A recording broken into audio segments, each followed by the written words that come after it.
Hi students, the next part in molecular basis of inheritance, something related to what we have Wobble hypothesis. The role of tRNA in protein synthesis, particularly translation process. The meaning for Wobble, the movement or play with.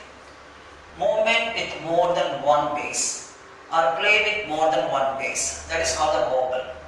This hypothesis was reported by Crick in 1966 to explain the role of tRNA and also to reduce the number of tRNAs in polypeptide synthesis and also to just overcome, that is the effect of degeneracy codon. That's why he proposed this concept. Now what is the meaning for that one? According to this hypothesis, the anticodon of tRNA has the ability to wobble with, wobble, or we can say wobble by pairing with non-complementary basis of codon of mRNA. This is the meaning for Wobble hypothesis. That means the base at the third position. This is the third position of the anticodon base. And this one may pair with a complementary base or may pair with a non-complementary base. This is the meaning. This is normally actually done by the tRNA as we have more number of codons, nearly 61 codons, the functional codons, but we have only nearly 20 different tRNAs or anticodons. So a single tRNA can normally code for an amino acid, for more than one amino acid. This is because of non-complementary base pair. Again I tell you, in anticodon, codon just base pair. This is anticodon, this is codon. The anticodon and codon base pairing. The third base or the base at the third position will not be complementary. Only the bases in the first two positions are complementary to each other, that is between anticodon and codon. The third base in the anticodon will not be complementary to the base of codon. This is what is called Wobble hypothesis. What is the necessity for that one? I mentioned already, to reduce the number of tRNAs for polypeptide synthesis. And also, secondly, to reduce the effect of degeneracy on codon. For these two reasons only the tRNA. So more number of codons but less number of tRNAs. To compensate this one, a single tRNA can code or can pair with the help of anticodon with more than what is called bases which are not complementary to this base. So normally the Wobble position occurs at the fifth. That is what is called the carbon. And this is what is called Wobble base. The base at the fifth position, or we can say the third position, Wobble base. And the position, what is called the third position, is called Wobble position. Wobble position. So the base at the third position is called the Wobble base. And the position is called what is known as Wobble position. That is with the reference to the anticodon. The Wobble position is always present at the 5' end of the anticodon. Here I have taken one example. That is, this is acting as an adapted molecule for carrying the amino acid isoleucine. This is what we call the tRNA. Amino acid tRNA for isoleucine. It is having the anticodon at its anticodon end, GAG. This is the anticodon for isoleucine. But what is a codon carried by mRNA? Now this is a codon carried by mRNA. So the codon for isoleucine is CUC, first, second and third. Because you know that one, the translation is always occurring in 5' 3' direction. But only the only the base at the third position, that is at the 5' end of anticodon is wobble. The remaining two, G and E, are fixed and they are highly specific and showing what is called complementarity with the basis of codon. Now here this is a normal base pair. So pairing occurs between G and C, A and U and G and C based on the rules of complementarity. This is what's called normal base pairing. So, want to accept that is more number of bases from what is called the codon. Now what is happening? The G can also pair with a non-complementary base. That is, instead of C, here you come U. That's why this is called a wobble base and the position is called wobble base. It can also pair with U.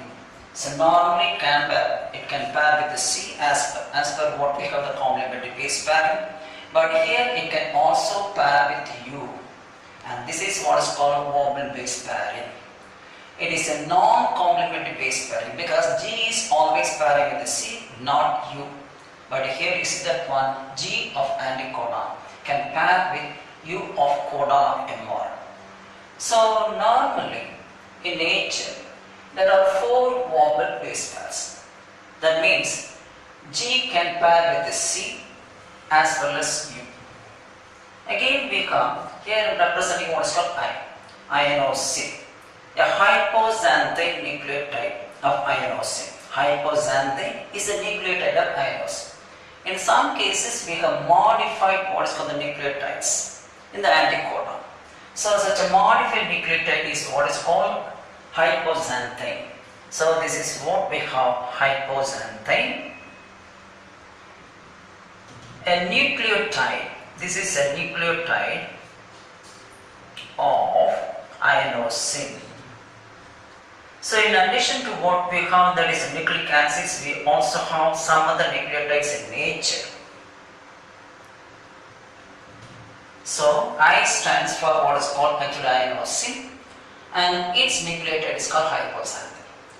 Now we have G can pair with U. In some cases we have I in anticodon either pairs with A or pairs with U or pairs with C. So in nature we have 4 types of what is called wobble base pairs. It may be between G and C or it may be between I and A. I showed that one example for this one. It may be between I and U, I and C. So here what is happening I mentioned already. So what is it done? This is to reduce the number of tRNAs in polypeptide synthesis. That is the significance of wobble hypothesis. The second one, also reduce the effect of what we call degeneracy and codon. These are the 2 reasons why there is wobble hypothesis or wobble, that is pairing occurs. So here normal pairing between G and C. This is non-complementary pairing between G and U. So G can pair with U also as well as C. Now this is one. So in the case of these 2 things, though the anticodon and codon pairing is not matching perfectly. So the codon and anticodon, so this is anticodon and codon. They do not match perfectly yet. They bring about the amino acids perfectly.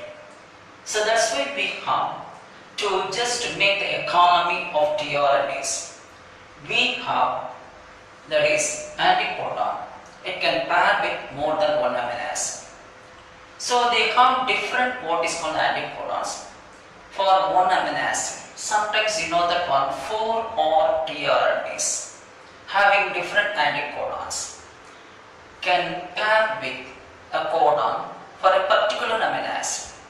Such tRNAs are called isoacceptor tRNAs. Isoacceptor tRNAs means 4 or 5 or 6 tRNAs. They can have different anticodons, but they can make only 1 amino acid, and that is what we have isoacceptor tRNAs. Okay, now this is about with one example for isolation amino acid, the normal pairing GAG, CUC. But in the case of wobble base pairing, G and A, the first 2 positions pair normally based on the rules of complementarity. But the last base, what we have the 3rd position base in anticodon is normally pairs with, that is the base of mRNA, that is not following the rules of complementarity. That is called non-complementary in nature. The 3rd base, the base in the 3rd position is non-complementary. So that's why we have G pairs with U. so that become the economy of tRNA is increased, so that we can have, that is, a few number of tRNAs but for more number of codons. Okay, this is one example. If you are taking another example, glycine, I will give the just illustration. For glycine, the codon on mRNA is GGC. We have four types of codons for glycine. I am taking only one codon, GGC. The corresponding anticodon based on what we have the base pair rule, CCG in, that is the tRNA. Now what will happen? Now you see that one, this is the third position, we have G. Now here, this is a normal base pairing. So in the case of wobble base pairing, we have, the fifth position, that is called wobble position, and the base is called wobble base. Here instead of G, you see that one here I am taken G. I am taking what is called I. So I refers to the hypoxanthine, the nucleotide of inosine. So here you see that one I can pair with A or with U or with C. So in place of G we have I is present, so that it can make the tRNA either to pair with the C or with the A or with the U. So likewise we are getting what is called the wobble base pair. So the third position base is not complementary between what is called codon and anticodon. I mentioned already the importance of this one, to reduce the number of tRNA for polypeptide synthesis. And secondly, to overcome the effect of degeneracy on codon, that is the occurrence of more than one codon for an amino acid. That's why you see that when we have limited number of tRNAs but coding for a number of what is called amino acids. This is what's called wobble hypothesis, the meaning, movement or play with more than one person.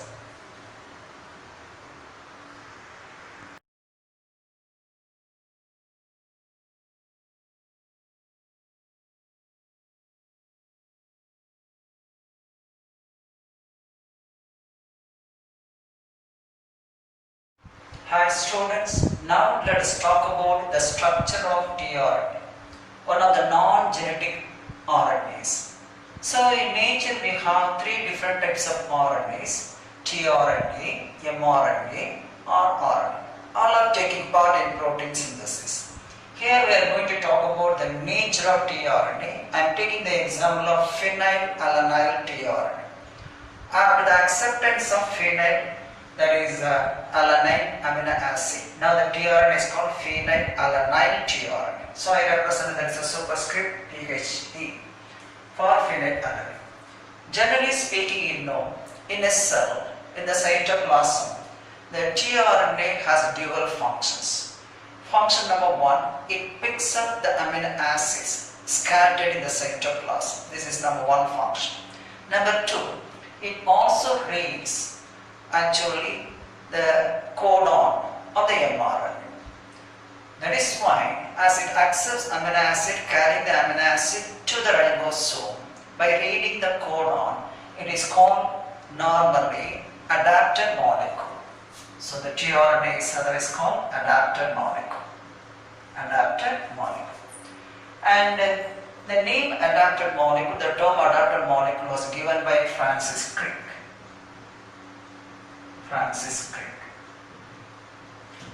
Just before the genetic code was formulated, now this tRNA was called sRNA. sRNA. We have sRNA. S for soluble is called soluble tRNA. The name was given just before the genetic code was generated. So the name adapted molecule was given by Francis Crick. Now if you are taking actually the tRNA, there is a model, what is called cloverleaf model. So it was Robert Hawley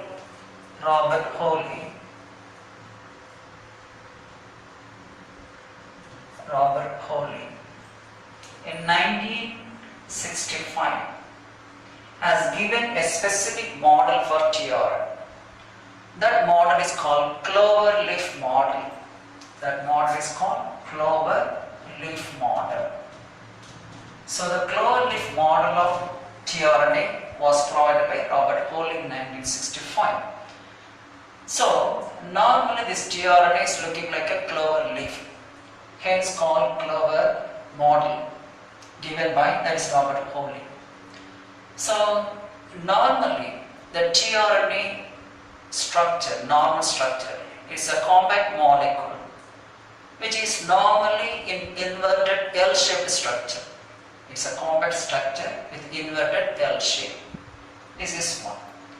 Now, a few words about this tRNA before going into the molecular structure. It is the smallest RNA. Smallest. So it is the smallest. Its molecular weight is 25,000 Daltons. 25,000 Daltons. The amount of tRNA, the total cellular RNA, is ranging from 10 to 15%. This is what is called the amount of tRNA present in the total cellular, just normally RNA, 10 to 15%. Smallest, 25,000, 10 to 15%. Having what is called inverted L shape. Now in the cloverleaf model, it shows 3 different arms.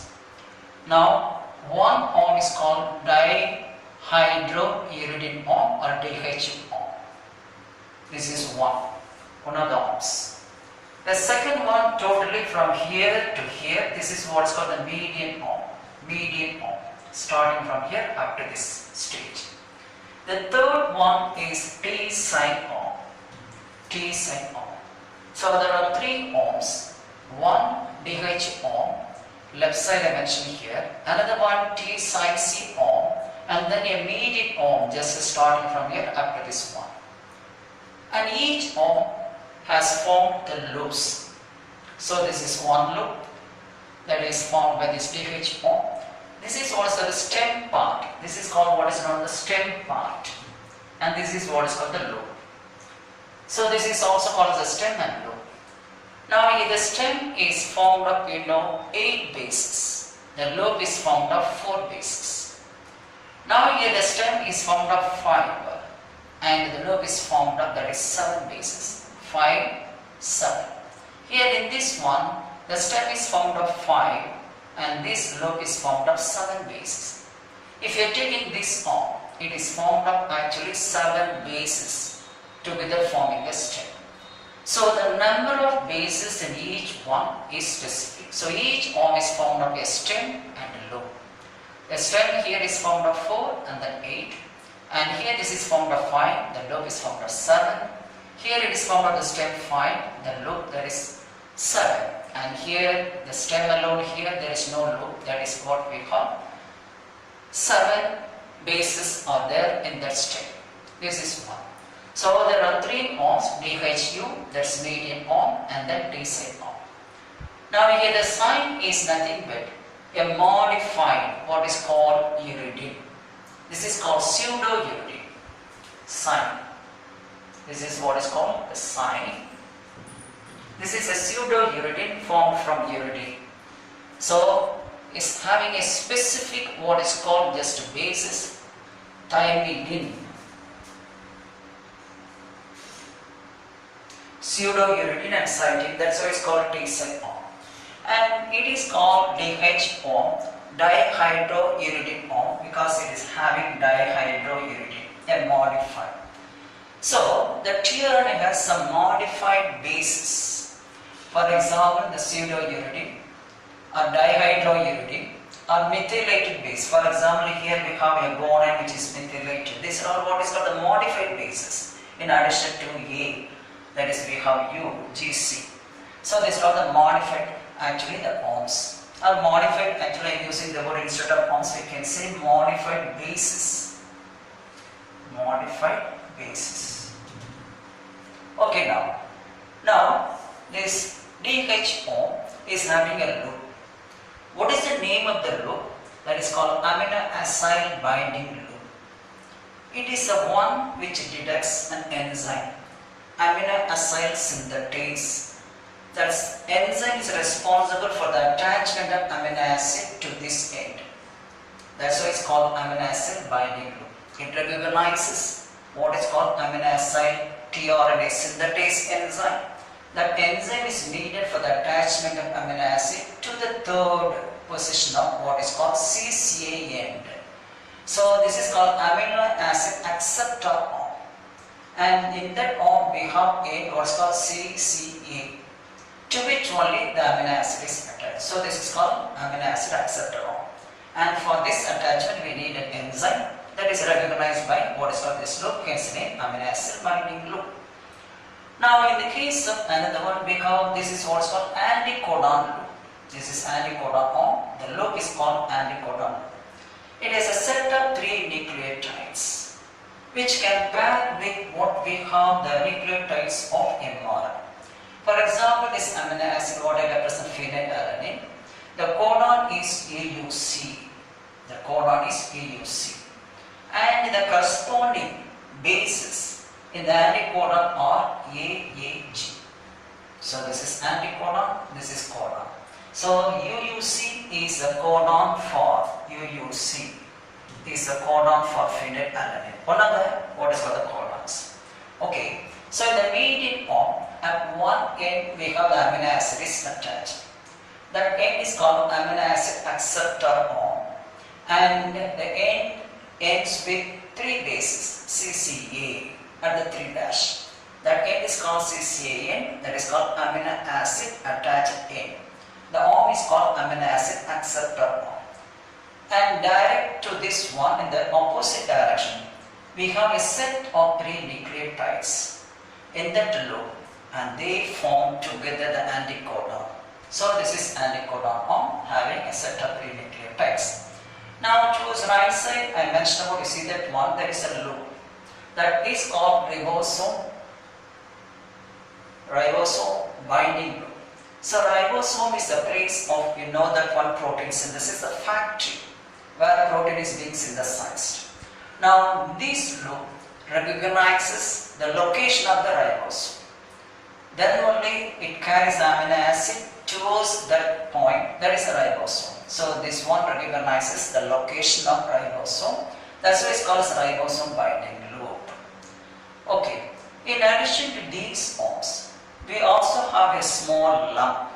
That small lump is called, now this is a variable or extron. Variable or extron. Okay, this is about the structure what we have the tRNA. I mentioned already we have, there are 4 different regions are formed during the folding of double RNA helix, double RNA. That means the double stranded. Here and there it forms, you know that one folding. So it is a straight molecule.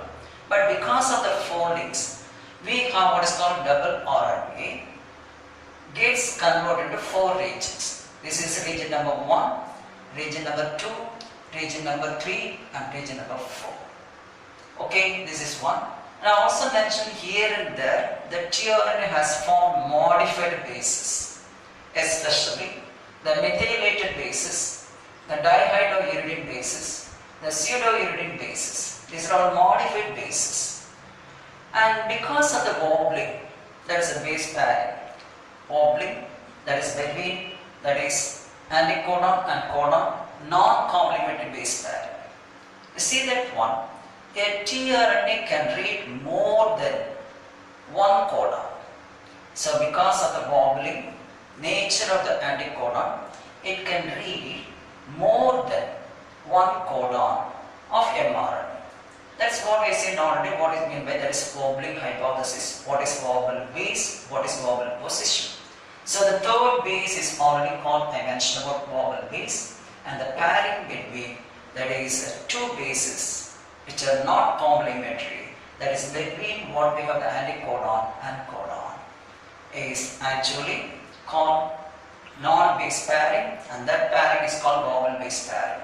Okay, now also because of the wobbling between the codon and anticodon, an anticodon can read more than 1 codon of mRNA. So this is about the molecular structure. So in each arm I mentioned about the stem and the loop. So we have the number of bases, that is not necessary, but actually here we have there is 4 base stem and then 8 base loop, and here that's 5 bases stem and 7 bases loop, and here 7 bases, actually 5 bases stem and 7 bases loop. Okay, this is what we have with reference to the structure of tRNA. I did mention about what are the bases here and there. Suppose for example methylation here occurs, we have the pseudouridine occurs here, that's why the arm is called. Here also we have some also pseudouridine. Here we have the D, that is also called dihydrouridine, a modified form of uridine. Okay.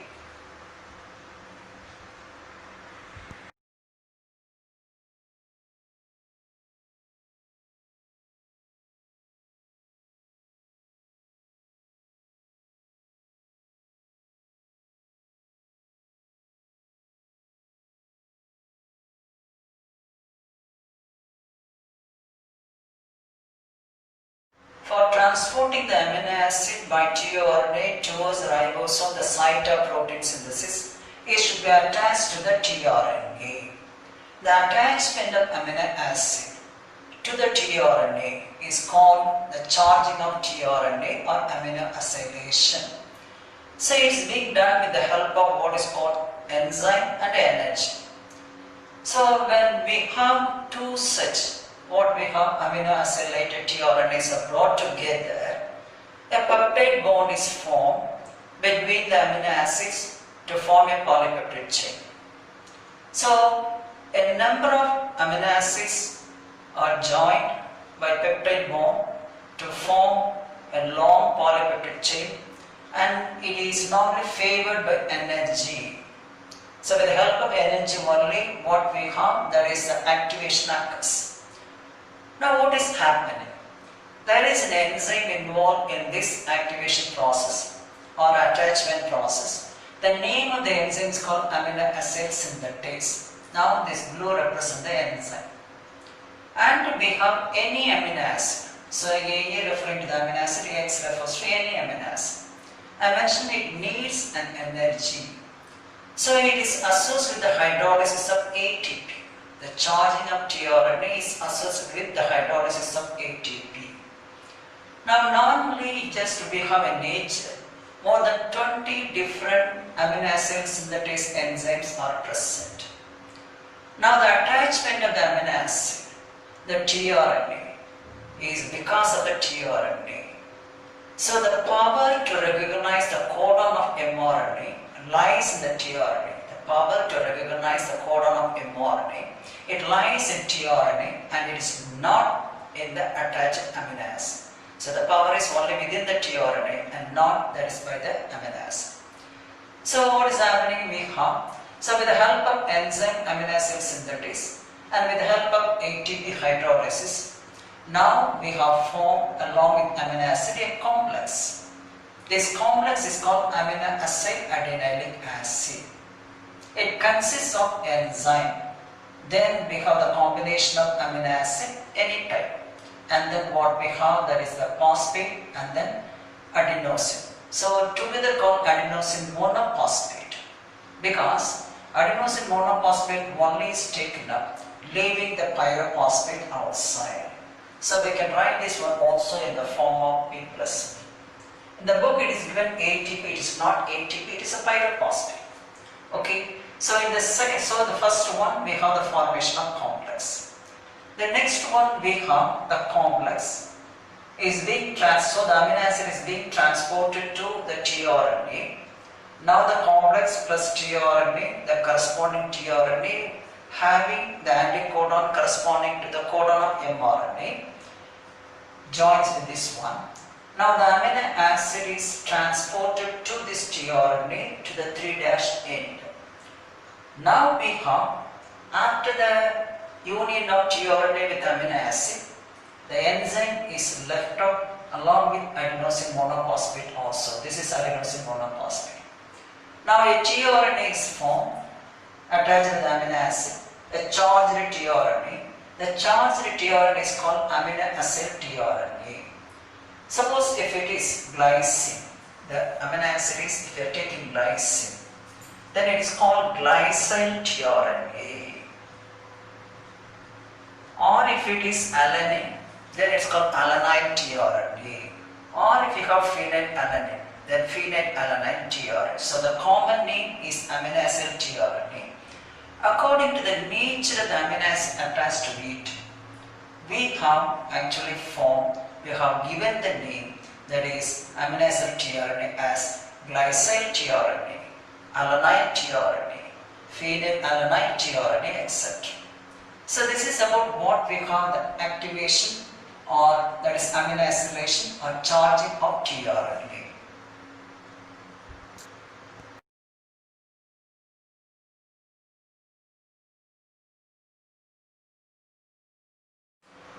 Now, the tRNA, which is normally charged with amino acid, acts as an adapted molecule, which is responsible for decoding the information on mRNA. This is because of the interaction between what we call the tRNA and mRNA. Now, the RNA, the tRNA contain, that is bases, that are complementary to the bases of, that is codon of mRNA. This is because of this complementary nature between the codon and anticodon. Interaction occurs that results in decoding the information carried by the mRNA. Now there is a special type of tRNA to initiate the process of translation. That tRNA is called initiated tRNA.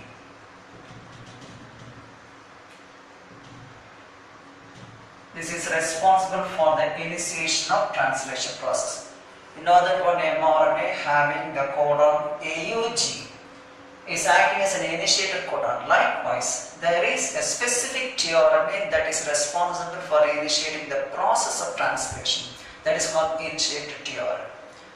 Now we have three different what we call that's nonsense codons: UAA, UAG and UGA. These are all the three types of nonsense codons.